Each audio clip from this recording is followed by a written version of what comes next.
there were these huge vortices of power, spinning vortexes, and there were souls trapped inside and couldn't get out, and like some souls were trying to clamber out and they were pulled down by others. And standing around each of these vortices were these angels in waiting.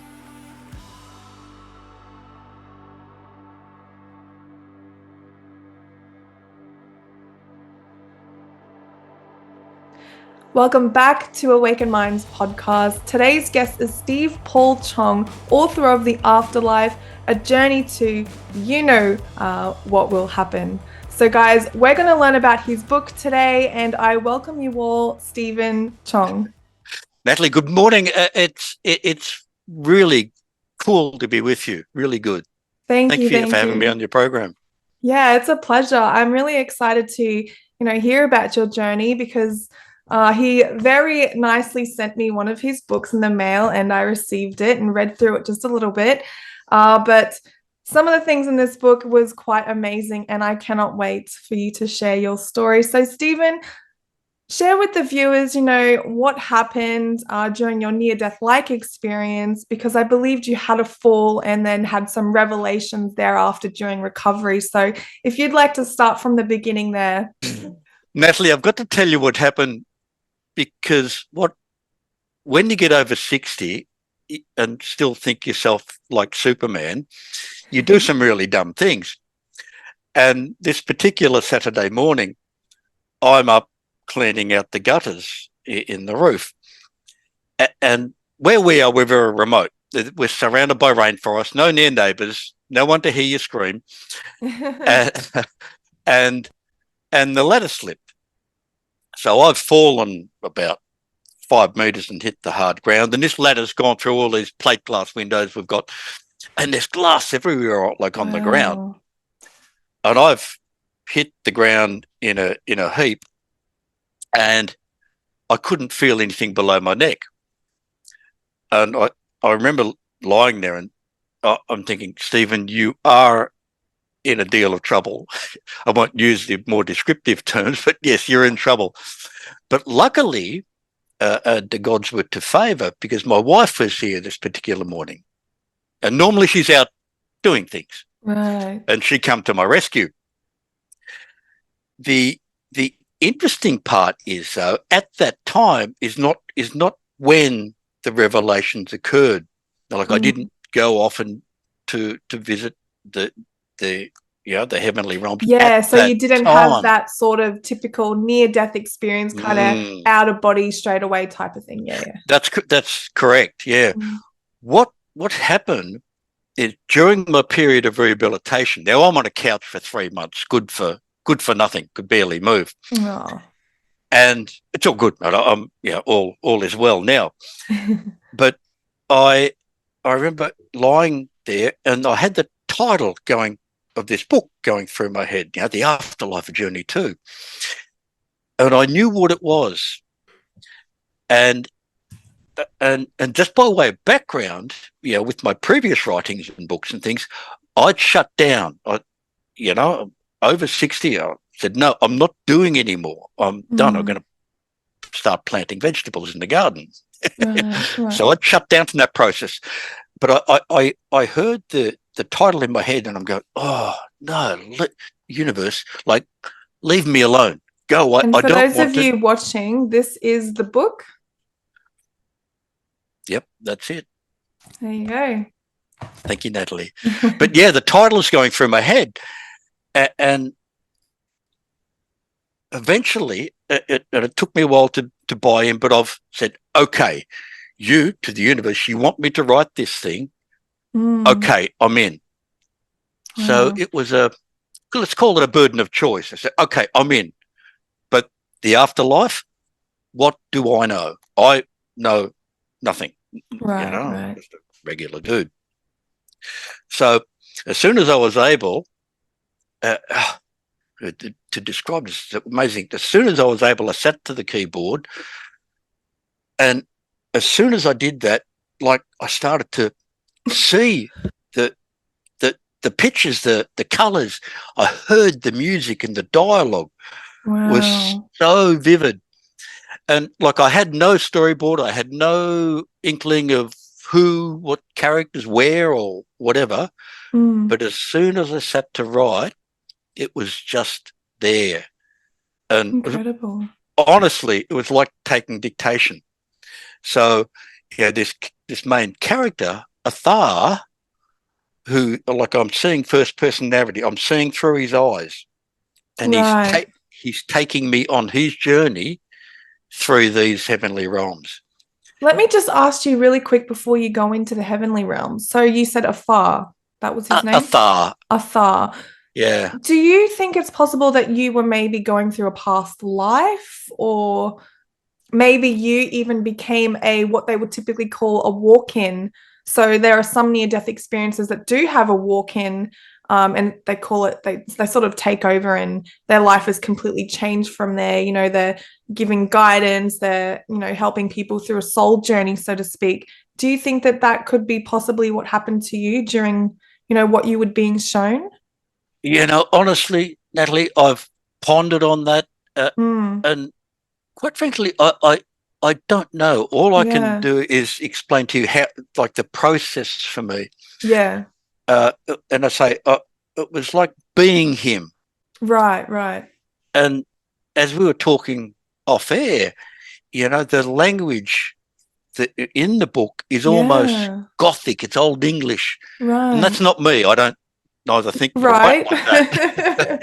Just an Aussie dude. Uh, so I don't really know. Right. Um, you know, again, we talked about channeling. Um, yeah, I get that. Or the best, probably the way I can best describe it is, for me, it was like tuning in, Yeah, like a right. radio frequency Yeah, gotcha. dial. Yep, yep. Because what it was not was a thinking process. It Yeah, was a total listening process. right. So every time I sat to write, I never knew it was coming. I had no idea, Yeah, but I trusted implicitly that whatever was to come, the words would be there. He would be there. He would be showing me, and that's exactly how it transpired. I didn't review. I didn't judge. I didn't critique. I just wrote what I did my best to interpret. Because remember, I'm seeing these, the colours. Don't think seven colours of the rainbow. Multiply it by 10. The colours were majestic, and the music. I heard the beautiful music that was a part of everything. And I'm trying my best to describe all of this, of what I saw. yeah. I can understand that it would be quite difficult to explain something that's not from a earth perspective. Do you know what I Mm, mean? So I have actually astral projected before, and I have had these experiences, and even I couldn't explain shapes of things that I was seeing, but I there knew it you was go. evident that I had that experience. So Amazing. yeah, continue. Yes. Share what you saw. Was it the realms of heaven, I believe? Yes. Yes. What just to give you and your listeners a bit of background, this character Athar, in his life as a young child, he was abused under the auspices, under the care of the church. Mm, And later on in his life, he took his own life by virtue of, and he's stuck in these mists. I call it purgatory, but because of the shame and the guilt and the anger that he felt, right. he is stuck in this purgatory. And it was only by virtue of he was able to forgive those that perpetrated, did the bad Right. things to him, that he was able to release himself from this purgatorial state. And when we came, I say we because I'm seeing through his eyes. Right. Right. When we came through again, that's where our journey into the heavenly realm started, and we Yeah. went to all these different places. Some up to the higher realms, and certainly down to some of the lower ones. Yeah. So can I just ask you real quick? So there's layers of heaven. I've heard this in so many near-death experiences as well. But what would you say the lower realms of heaven, would you call that hell, or is that just Mm, because, and the reason why I say it like that is because I understand that there's good and bad, hot and mhm. cold. So, but everything you're explaining is all running on that same line. So, you know, as above, Yeah, I so hear you. below. Do you know what I mean? So, I hear you. yeah. Yeah. Let me explain that by what I saw. Mm. Um, these mists, these dark, dense mists, and this was the purgatorial area, and out of these mists come these souls, and this is in these mists is where you do your life review. So what you've done to another Right. is revealed to you. So I, I'm standing on this sort of hilltop and watching these souls exit these mists. And what I saw were these souls, some dressed in this beautiful, colourful white golden garb, hmm? Yeah. Shimmering, beautiful auras. But others, those souls went up to higher levels. Right, right, And then there were others that come out and they were dressed in Hessian, darker, browny, black colours. And yeah, they come out and had to follow a pathway down to lower right, levels. right. So what I understand is the designation of the colours of the robes. It's like your aura is the best I could explain it. So these robes designate the road that is uniquely yours. So based on what you have done in your life, the consequences thereof are demonstrated Right. in the robes. And you have to follow the pathway that is uniquely yours. As I say, so some souls were going up to, to higher realms, and there were others dressed in these darker colours. Well, That can I just quickly ask, because when I get the question, I have to ask it before I forget. Um, do you think that, you know how we have a soul contract here on Earth Mhm. and, you know, things are ordainedly orchestrated?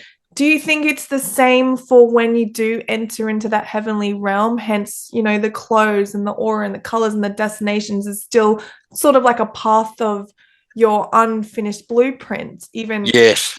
yeah. Oh, you are exactly right.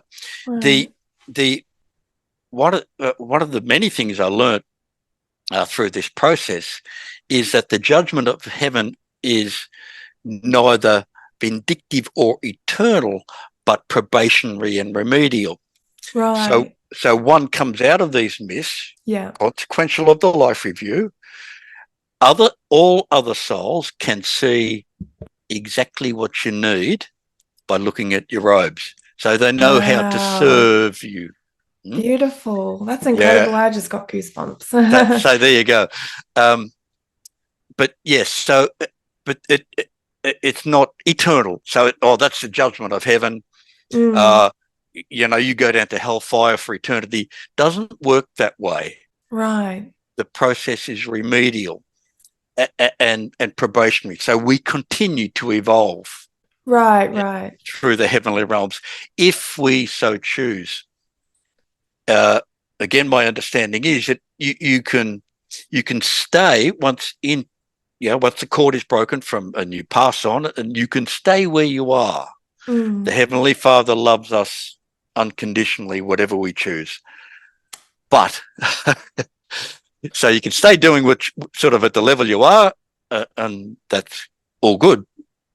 However, like Athar, like this character, he said, "Oh, I want to evolve. I want to help. I want to serve."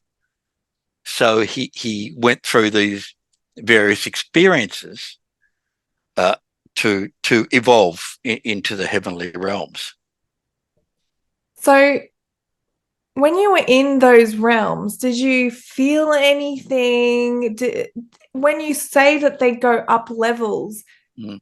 would you say they traveled by the speed of thought? That's what they usually say during an NDE when there was communication. Was it, would you say telepathy? What was that like?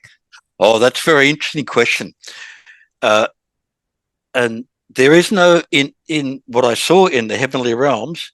There is no rotation. There's no sun. It's perpetual light or Wow. darkness, as the case may be. There is no time. There were no, and there was very specific in this learning. There are no clocks. There's nothing, but time is relative to experience. Mm, Let me put that in another way.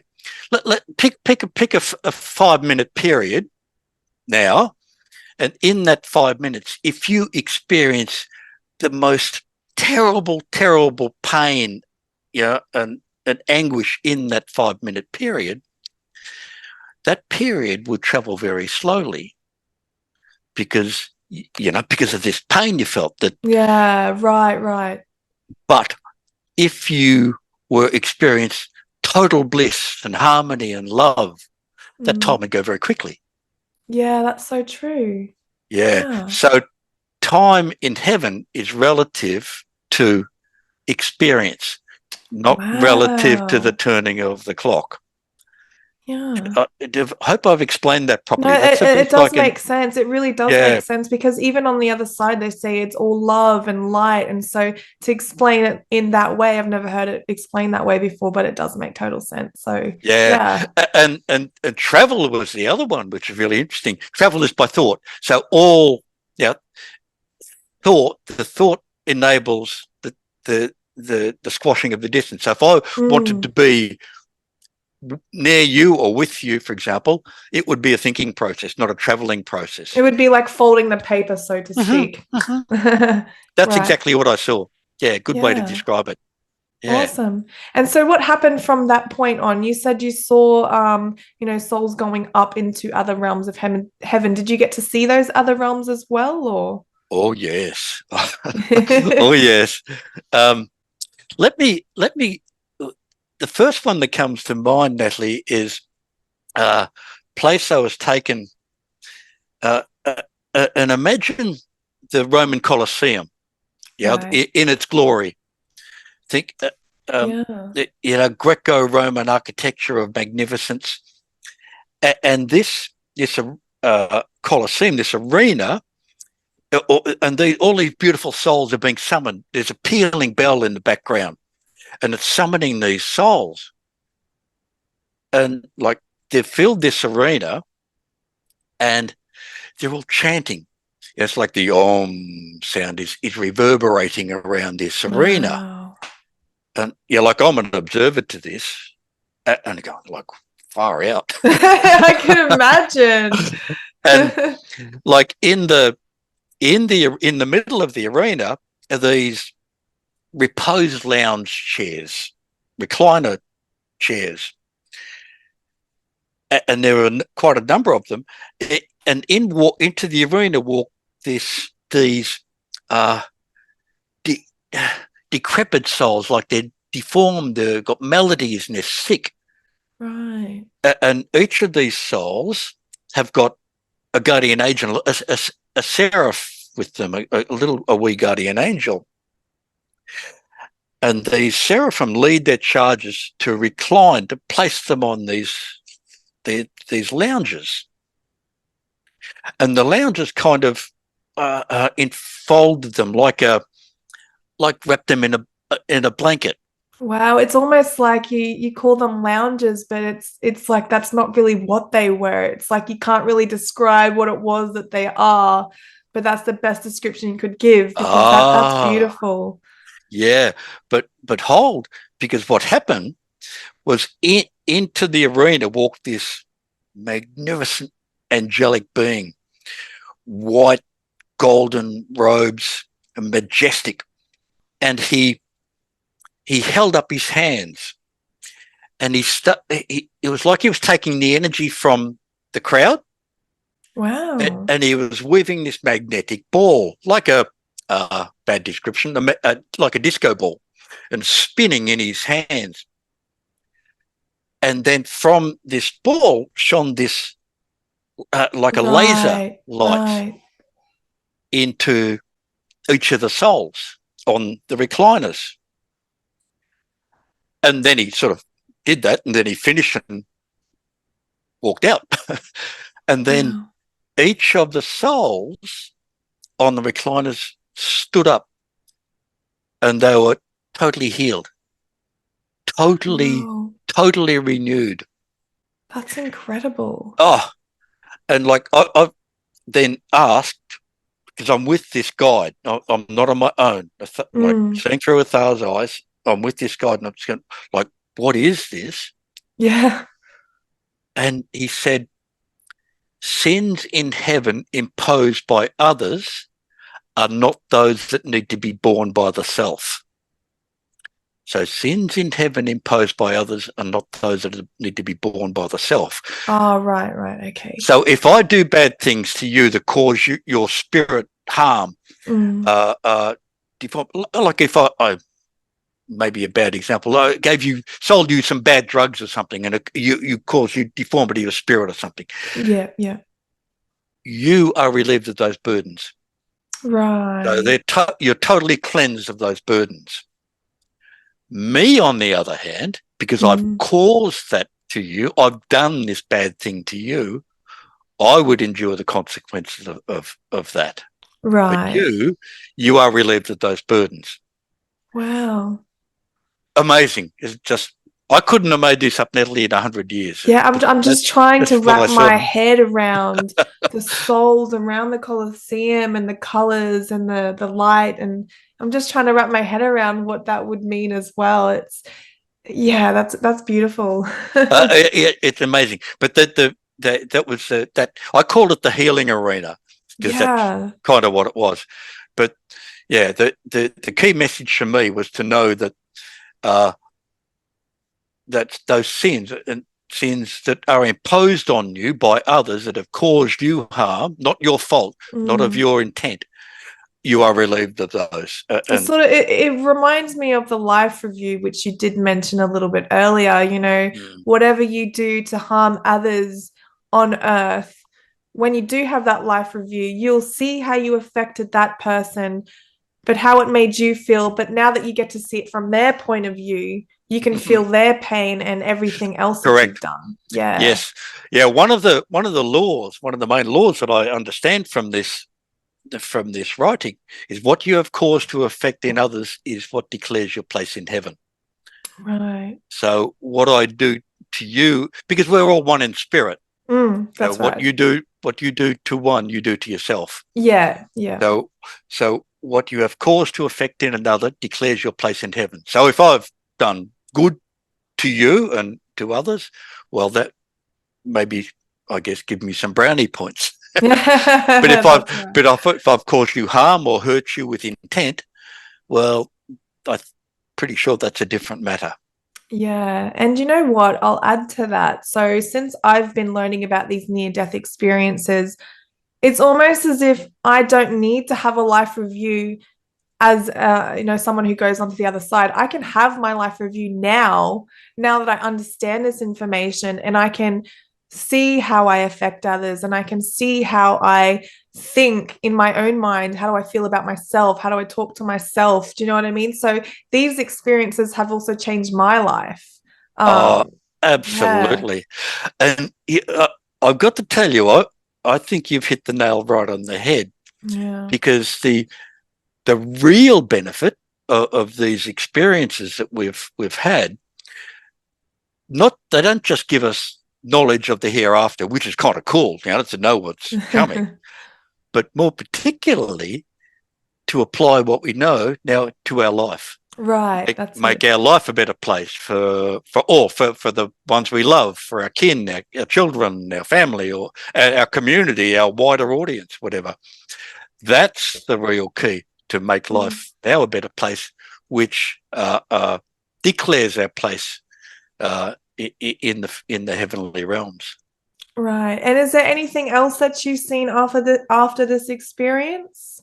Oh, Natalie, I've got to tell you one place. I was taken to. I called it the school for children, and it, and again, don't think like regular glass plate. Think alabaster, marble, beautiful like Roman Greco-Roman Wow. architecture. So we go into this building, and honestly, I gives me tingles just to think about it Yeah, now. same. I I walked into this building, and the love I felt when I walked into this edifice was totally amazing. Wow. Um, and there are these rooms, and there are these beautiful angelic beings in there, dressed in a lot of blue and yellow in their robes, and there were these like they were tending these fledgling children and nurturing these young children. So again, I turned to the guide and said, like, what is this place? And this is where children who have passed from the earthly realm Mm. in the early stage that have died young Yeah. are so beautifully nurtured in the heavenly realms. The angelic beings were just, they are brought to their prime of their spiritual well-being in this place. Wow, that's There beautiful. was that what was described, there is no child is left behind. Every child is beautifully nurtured by, by the Heavenly Father and his angelic hosts. Wow. And let Oh, me just explain to you. So I don't know if how much you're into the near-death experience community. Do you follow IAMs or do you follow any Facebook groups or anything like that? You mm-hmm. do? Okay, so there is one person, Sharon Milliman. She came onto my podcast. Have you heard of her before? Uh-uh. So in her near-death experience, and she's had multiple, she was actually electrocuted a few times.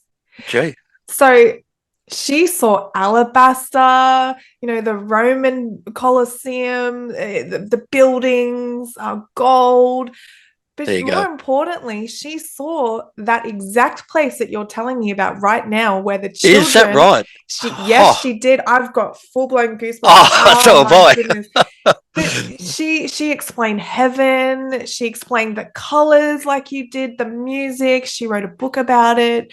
Oh, Oh my goodness. And to say that this wasn't a full-blown near-death experience, however, you weren't having a near-death experience, you were shown mm-hmm. what near-death experiences also see. And so that is Yes. quite remarkable. But she was talking about children going to this place and it's like a school and they actually grow up spiritually as if you would on earth, but you're growing up in heaven, but you're learning, Mm-hmm. and maybe they'll come to earth and be, light workers. Do you know what I Correct. mean? So yeah, I Correct. just wanted That's to bring that up. beautiful, isn't it? Yeah, that's Yeah, confirmation.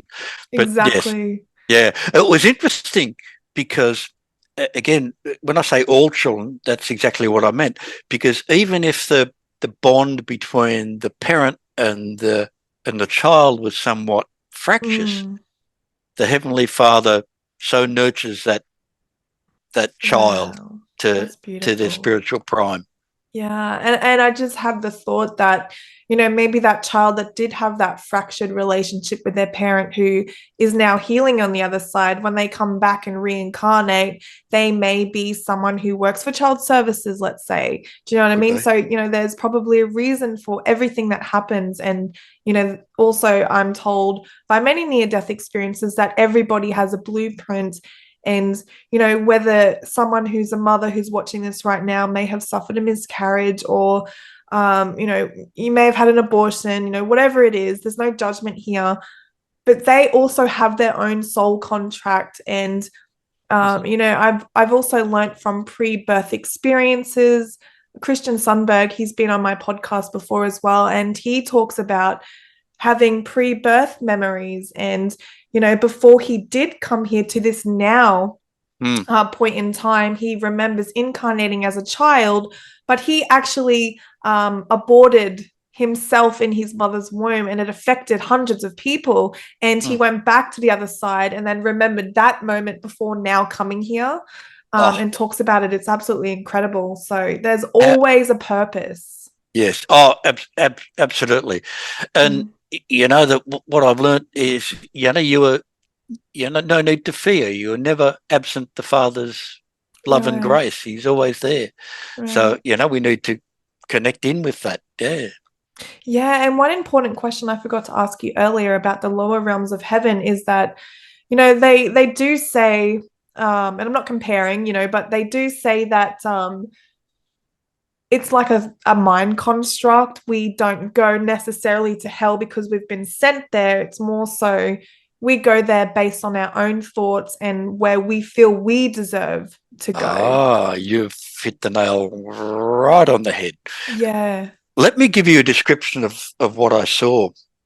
And again, I'm with a guide, seeing through a Thal's eyes, and we go through this, ah, like a burnt landscape, like a bushfire's gone through, and you can imagine the smell, the acrid smell. You think, "Oh, this is a bit horrible."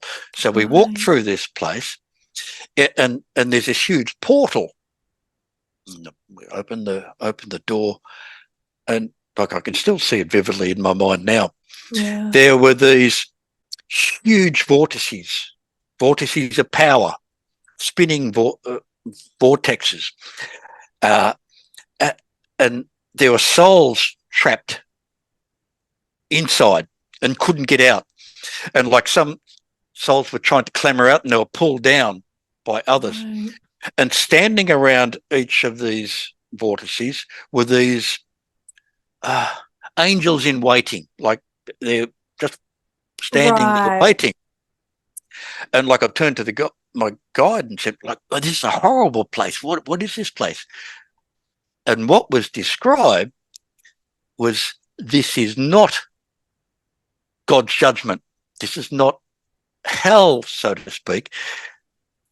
The souls are entrapped by their own choice. Think of the seven deadly sins. Mm, What have we got? Gluttony, lust, wrath, avarice. There's yeah. envy. Probably missed one there, but those souls were entrapped by their own choice, Right. and uh, until they were contrite, until they could repent and say, "Oh, please take me out," then the souls in waiting would take them out and lead them off into wherever. I don't know, where into the heavenly realms. Yeah. But those souls were entrapped by their own choice. It was not the God's judgment or wrath. That doesn't exist. Right. It almost sounds like the vortex or the mist that you see is really just their own thought chatter Mm-hmm. surrounding them. Like, when you're stuck in your head and you're like that, that's the first thing that pops into my mind is that they're so stuck in their belief systems that they deserve that. Whereas they have an angel on waiting. So even in the darkest of times, they have their guidance waiting there for them to get Absolutely through correct. that. Yeah. Yes, yes. What my understanding is now is that these power vortices are they're purifications of the soul. They purify the soul and take Oh, take away that that burden. That that that deep I don't embedded belief that system. belief system. Yes, Mm. yes. That's my understanding. But it was to write and describe that was like, oh, get me out of here. Oh, wow. So how did Yeah. you get out of this place? At what point were you in the lower levels? Was that like the last place you visited? No, Uh, it was one of the earlier ones. Yeah, I got right. shown this from It's from like, what that. do you want to hear? The good news or the bad news? We'll go bad news first. Well, there was, I won't give too much away, but there was another place that Thar took me to, where he had to. It was in his own process of forgiveness of the person, the priest, who had perpetrated such horrendous things to Right, him in life. right. He, by virtue of his own forgiveness, he was taken through this really, really dark, horrible place where this priest had stationed himself because he was afraid and the Mm, burdens of the things that he'd done to people. But Athar was able to forgive him of what he wow. did, and that released both the priest from where he was and enabled a thaw to go up to the higher realms because he's forgiven. Yeah, he'd released that Yeah, burden of shame and forgiveness that he felt. So beautiful. horrible to see where we went, but beautiful to know to see the experience. Yeah, that love overcomes any and all things, and he was greatly blessed for it. Yeah, Yeah, that's one of beautiful. the one of the laws, Natalie, that I understand is forgiveness is at the heart of our ultimate realization. So what Yeah, we've done to others, and forgive ourselves for things we've done and things. So that forgiveness is real key to how we yeah. evolve in the heavenly realms. Can I ask you this question, Stephen? So, were you Christian before any of this had occurred? No, No. no, I'm not a religious man. Never have been. No, Wow. this was a purely spiritual experience. And Natalie, I've got to tell you this. So amazing. From writing this book and experiencing what I saw, it totally changed my outlook on life. Yeah. Now I have no fear of the death process because Wow. none, none. It sounds a bit weird, but in some ways you embrace it. It will Mm, come, yeah. and no fear. But the real fascinating, interesting thing is what happened about, it was, well, I know the date, 27th of April. Uh, on that date, I lost my beautiful mother. Right. Sorry for She your was loss. such a angelic being, such an angel on earth. Oh. And prior to that, I always thought that, like, forever, and remember, I'm old now. uh, I I thought when you go, I'm not hanging around. I kind of want to go where you're going, kind of. I'm out of here. Yeah. But but you know, whilst knowing what I know from the writing of this book has now become experiential because whilst I feel grief because my mother's not here anymore, that grief is totally empowering, totally Yeah. empowering because I know where she's gone. I Yeah. know the higher levels where she's gone. I've seen them. I know where she is in this place in the heart here, and I know how to contact her. Ah, I was waiting for that. Uh, That's amazing. which is real. Yes, it's like there's a key. You turn a little key in your heart and go, "Oh, I know you're there." So Yeah. there's no separation, Yeah. Yeah. and she's more powerful now than she ever was in life. Yeah. So that there, that experience has become not just knowledge, but it's Mm. become life experience to make life a better place. Right, right. That's absolutely incredible. And so I was going to ask you that, from this experience, has it opened up any other abilities for you? But you've obviously just answered that question, which is amazing because I know it wasn't actually a near-death experience, but was it though? Do you know what I mean? It's really hard to explain what that was, but either way, you went out of body and you saw what you saw, and things that you did see are what other near-death experiences have also explained. With the alabaster, the marble, and it's interesting to me because when I have always thought of, the other realms, I can't really picture buildings. I can't really picture things. I can only really think of like a void or just like an Mm, airy type of space with like no, souls, you know what I mean? So it's really not at all. interesting. Yeah, it Yeah. was it was tangible. It was real. What I saw Yeah. was uh, like totally real. Yeah. I can't explain it any other way. But to answer your question about what's changed in my life, these type of spiritual awakening experience, NDEs, whatever you want to Mm. call them, that to me they do two things. Uh, One, they redirect you to purpose. Yeah. It's like to say, Stephen, you're on this track. You think you're going to retire and plant vegetables. Uh-uh. sorry, that's that's not the way it should happen. Oh, mind you, there's a burden of choice in here. I could have said no to all of this, Yeah, that's right. and I'd be outside planting tomatoes. Mm. But no, I said, okay, redirection. Now I'm dedicated to purpose, Yeah. and because that life purpose, as you well know, is really important. We've got to Yeah. follow it. It's like the itch you have to scratch. You've got to, you know. Yeah. And Yeah. you're young and in the prime. I'm old and grey now, so my time, my time is relative. I don't know how much is left.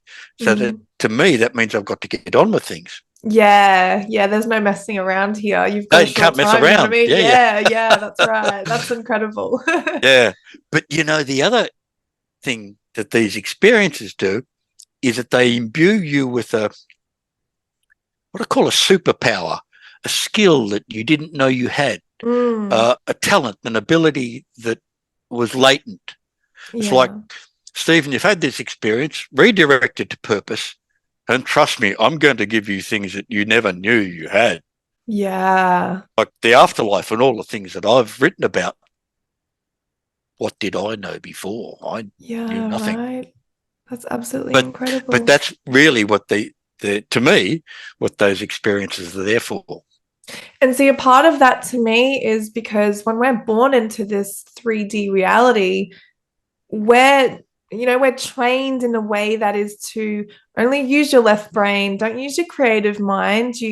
Speak when you're told to, put your hand up, and even when you're studying things, it's always set ways. You can't change the way that you've been taught a certain thing. So we're very programmed, and we're all very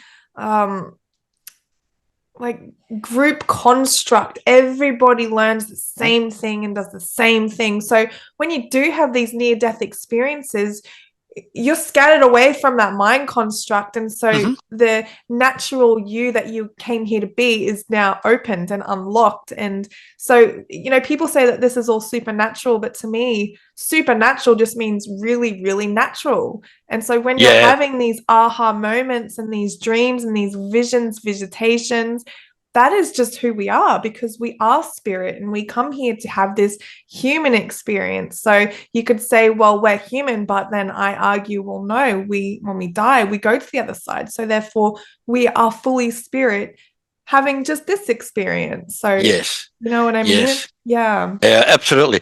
And you are so right on the money with that. But what I learnt again through the writing is that we are never separate from the angelic host. So like we got, Right. I got, I won't bore you with the details, but I got taken to a school of guardianship where angels are taught to be Wow. spiritual guardians, and we all have them, and they're there for us Yeah. all the time, no separation. It's interesting that you brought that up because I just learned. I always thought angels knew everything. They're from heaven. God created them for their purpose, but no, they're always learning. So it's Yeah, just yeah. amazing that you bring that up. Yeah. Yeah, yeah, but what you say, mentioned before is exactly right. So our logical brain gets in the way, but Yeah. but to me, this process is totally intuitive. Yeah. You know that the guardians are there. They Mm. they're there to help you like 24/7, and it's not like I mentioned before. It's not a thinking process. Mm. It's a listening process. Yeah. So Yeah. it's like what I did in the writing. I would sit and go, well, what am I going to write about that? But then I listened. I didn't think. Yeah. And just sit there, have a cup of tea. Oh, oh, like, wow, Yeah. I got it. Okay. And then start typing. So, it was like that well of inspiration being opened up and coming through. Yeah. Yeah. And to add to that, so there's a woman named Patricia Farrell. She's an incredible physical medium. And by physical meaning she can physically see spirits, she can bring them forward, she can send them away. Like Far out. she's phenomenal, this woman. Shout out to Patricia Farrell. But she did a class, and me and my co-host, who's not here today, he's at a drumming circle. doing some self-healing. So she brought me and my co-host Jimmy to one of her teachings, and it was jumping the photos. So you would have a number of people in a Zoom class, just like you and I are, and we would each, I'll hold up your book, but we would each hold up, say, this is a picture. Yeah. And I'm holding up this picture, and what you would do is look at this picture and visualize it coming to life. What is the first thing that pops into your mind at that very moment? Do not question it. And what we would do is we would just write it down. Mm-hmm. I was absolutely blown away how incredibly right I was through all of the photos that I jumped. Everything was real, down to the dancing, the jewelry, the favorite color, the types of personalities they had. And I'm just writing down keywords, and I'm just writing what's coming down in my mind. I'm not psychic. I mean, I don't claim to be. But just as you mentioned right there with writing the book, it's you do not question it. You simply write the first thing that pops in. Yes, absolutely. Yeah. I mean, again, two things with that is one, I understand it to be a gift. Yeah. Not just for me, it's a gift for others. So my job is to give the gift. But the other key to that, I'm sure, is trust. Yes, You that's trust a huge that they're going to be there. They're working to your favor for you and for the benefit of others. Yeah. Total trust. Yeah. And to me, that in the writing, I trusted implicitly that every time I sat, it would be there.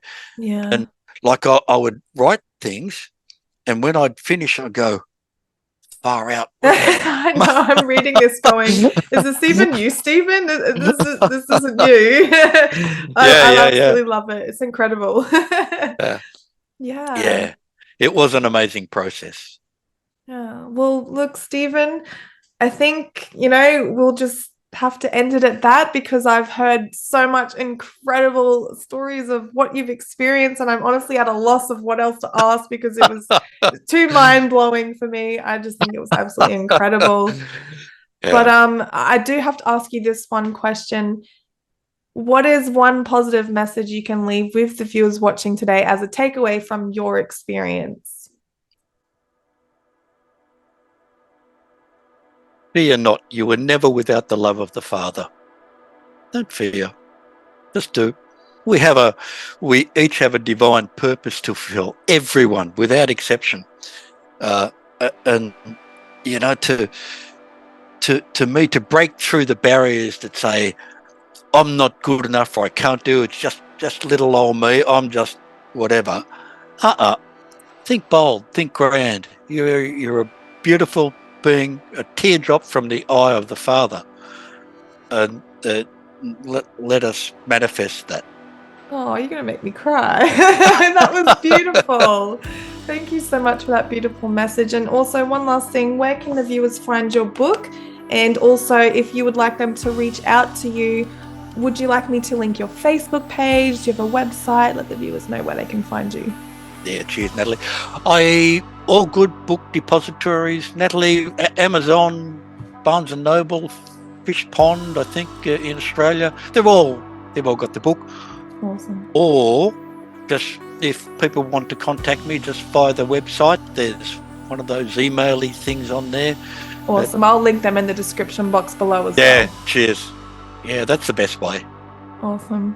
Well, thank you so much, Natalie, for your time. It's been an absolute pleasure. Awesome. All right, you take care, Stephen.